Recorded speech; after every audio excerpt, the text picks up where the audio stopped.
American coal industry. Energy provider Paringa Resources is opening a U.S. thermal coal mine today in western Kentucky's Poplar Grove. Joining us right now is Paringa Resources CEO Grant Quasha. Grant, good to see you. Thanks so much for joining us.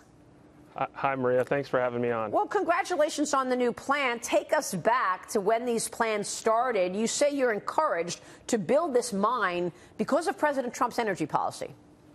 Absolutely. So this mine has been in progress for the last 4 or so years. And essentially all the work and the planning that had to occur to delineate the resource, get all the permitting, and get everything ready for us to start construction was prepared. All we had to do was raise the money. And on the back of the Trump administration coming into the Oval Office and ending the war on coal, we were able to successfully raise approximately $40 million US worth of financing in the Australian equity markets to help build out this mine. So that, coupled with our $20 million project finance facility from Macquarie Bank in Australia, is going to allow us to fully fund this new mine, which will provide 3 million tons of new high-quality thermal coal to our local utilities. What specifically from the president's orders on energy policy have allowed you to create this? And also, what about infrastructure projects? There's an executive order earlier this summer announced to try to speed up some of these. How does that affect you, or do you need more from Congress? Sure. I think there's been a lot of positive progress in the Trump administration from the EPA's perspective, from the Department of Energy, from the Department of Interior, in reducing a lot of the regulations and a lot of the hurdles that were put in place for the coal industry over the last administration. A lot of that has leveled the playing field more for producers such as ourselves to go out and produce the high-quality product that our country has in billions of tons underneath the ground. For the infrastructure projects, again, it's very important for this country broadly and for the coal industry.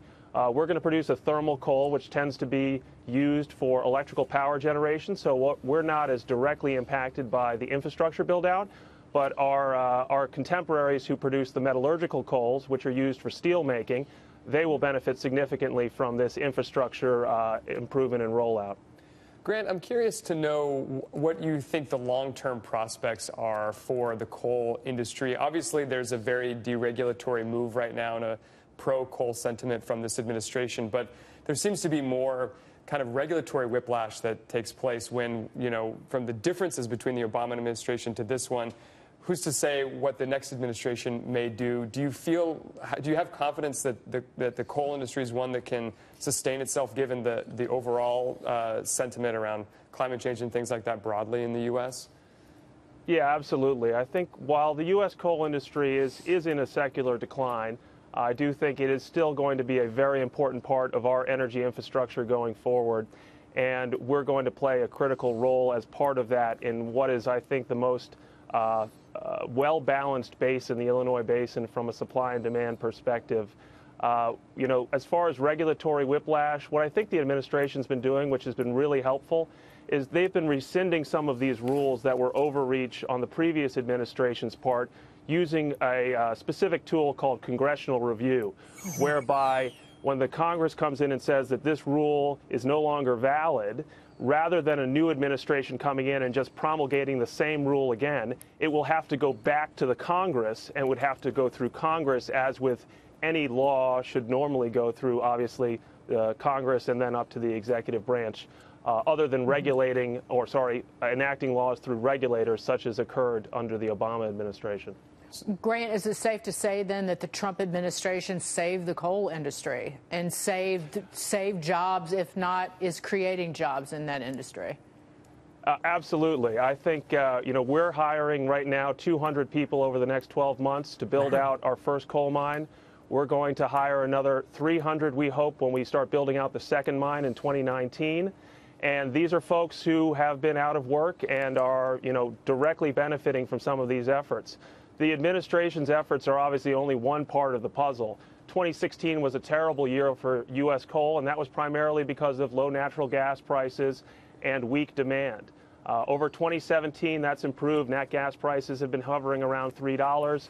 We're fairly bullish on them, heading toward $4 over time.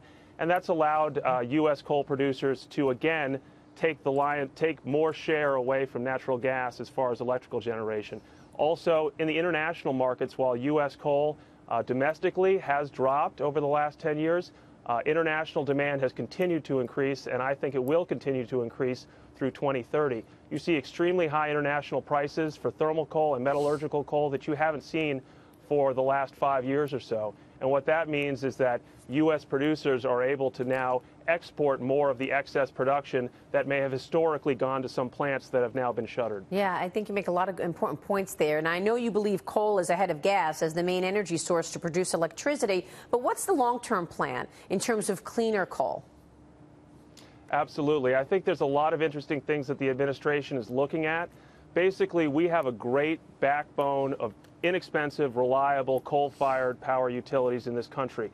What we don't have is we don't have the newest technology as far as burning that coal goes. You have countries like Japan and Korea who are building high-efficiency, low-emissions coal plants now that can take, obviously, carbon and all the other bad actors and reduce them significantly from burning that same coal feedstock. The issue we have in this country is that our utilities have not been able to go ahead and use this technology. There have been issues as far as new source review and other regulations that inhibit them from going ahead and modernizing our facilities. If over the next 5-10 years we're able to work forward with the administration's help, with Congress's help, to go ahead and bring in these newer technologies, we can take everything that's so positive about coal, which is low cost, reliable, baseload power, and make it cleaner, make it emit less. All right, we will be watching the story. Grant, good to have you on the program this morning. Thank you. Thank you, Maria. Grant Quasha joining us there.